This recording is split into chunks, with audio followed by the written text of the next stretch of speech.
Assalamualaikum warahmatullahi wabarakatuh. Perkenalkan, nama saya Diki Indra Setiawan dari Prodi Manajemen Informatika. Kali ini saya akan menjelaskan hasil rangkuman saya tentang MKCH Muhammadiyah. MKCH adalah kepanjangan dari Matan, Keyakinan dan Cita-cita Hidup Muhammadiyah.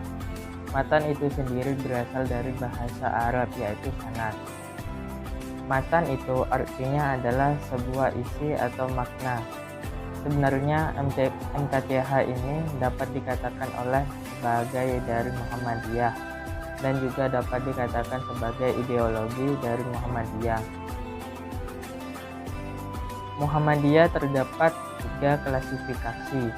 Yang pertama, klasifikasi teoritis, merupakan seseorang yang memahami teori, konsep dan doktrin Muhammadiyah secara teori. Jadi, jika terdapat seseorang yang memahami konsep-konsep dan isi dari Muhammadiyah, namun bukan berasal dari Muhammadiyah, juga dapat dimasukkan pada klarifikasi ini. Yang kedua, klarifikasi aplikatif. Klasifikasi ini juga dapat dikatakan Muhammadiyah praktis atau pejuang aktivis. Jadi, jika terdapat seseorang yang hidup atau mati di dalam Muhammadiyah, namun sebenarnya belum memahami isi dari Muhammadiyah itu sendiri, itu dapat dimasukkan dalam klasifikasi ini. Yang ketiga, klasifikasi integrasi. Di dalam klasifikasi ini merupakan seseorang Muhammadiyah pejuang aktivis yang memahami konsep dan teori Muhammadiyah itu sendiri. Selanjutnya adalah latar belakang. Latar belakang lahirnya MKCH, yaitu organisasi terbesar di Indonesia adalah Muhammadiyah dan Nahdlatul Ulama. Sebenarnya Muhammadiyah lahir lebih dulu sebelum Nahdlatul Ulama, dan organisasi Islam tersebut muncul sebelum Indonesia merdeka. Nahdlatul Ulama lahir pada tahun 1926, sedangkan Muhammadiyah itu sendiri lahir pada tahun 1912. Dan Indonesia sendiri merdeka pada tahun 1945. Sebenarnya berdirinya MKCH ini didasari karena tidak ada organisasi Islam yang sepanjang organisasi tersebut. Muhammadiyah lahir pada tahun 1912. Jadi ketika Indonesia belum merdeka, organisasi Muhammadiyah sudah berdiri dan Muhammadiyah sudah merumuskan visi dan idenya pada saat penjajahan. Tentunya organisasi Islam ini mengalami dinamika zaman dan pengolakan pemikiran politik.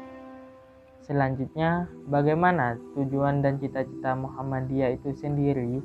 Terdapat sebuah poin yang mengatakan bahwa Muhammadiyah ini organisasi Islam yang berdasarkan amar ma'ruf dan nahi munkar dari hadis dan Al-Quran.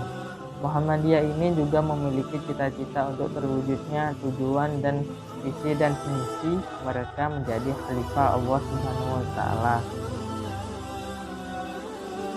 Selanjutnya adalah dalam pandangan Muhammadiyah. Sebenarnya Muhammadiyah ini bekerja dan untuk terlaksananya dalam ajaran 4 bidang, yaitu yang pertama bidang akidah. Di dalam bidang ini prakteknya sangat tegas, asli, murni, dan kokoh. Yang kedua, bidang ibadah, menjalankan ibadah sebagai sarana mendekatkan diri kepada Allah Subhanahu wa Ta'ala. Yang ketiga, bidang akhlak. Seluruh umat Muhammadiyah ini mengatakan bahwa setelah adanya MKCH ada sebuah keputusan, yaitu PHPIN atau norma dan etika dalam bentuk Al-Quran dan hadis. Yang keempat, bidang muamalah, yaitu memfokuskan diri kepada hal-hal duniawi saja. Muhammadiyah sering menganggap dirinya adalah Islam Musafiyah. Islam Musafiyah muncul baru-baru ini ketika kaum muslim di Indonesia ini maupun luar negeri bersikap seolah-olah melampaui batas. Lalu ada sebuah pertanyaan nih, apakah di Indonesia ini merupakan Islam yang Musafiyah atau modern?